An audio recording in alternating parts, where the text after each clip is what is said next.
یو ملګری دا پوښتنه کړې ده چې د لمر خو الله تعالی د رڼا لپاره پیدا کړی دی. یو مولوي صاحب مسله کړې ده چې لمر ته شیشې لګول او د هغې نه بجلی جوړول دا ناروا ځکه دي چې د نور د تخلیق د مقصد نه خلاف دی. محترمو دا مسله صحیح نه ده کړې. لمر او اوبه داسې شی دی چې په دې باندې هر قسمه انتفاع جایز ده.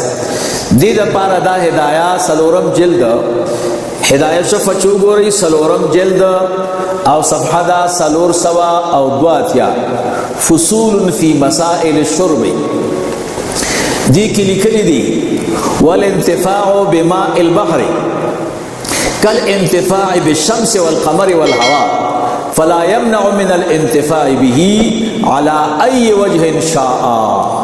د دریاب د اوبو نه نفع اخیستل دا داسې دي لکه لمر نه چې نفع اخلي، سپوږمۍ نه نفع اخلي، هوا نه نفع اخلي، نو نه به شي منع کولی د انتفاع نه په دې سره على اي وجه شاء، په کومه طریقه باندې چې رضا شي.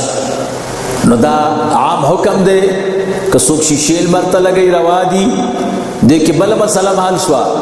که څوک دا ووایي چې اوبه خو الله چیکلو دپاره پیدا کړي دي، سیراب کولو دپاره تاسو ډیمونه ورته ولې لګولي، نو د اوبو نه هر قسمه فایده اخیستی شي.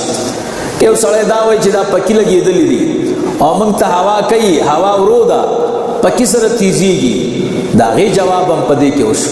نو د لمر نه، د اوبو نه، د هوا نه سړی چې هر قسمه فایده اخیستی شي دا روا دي.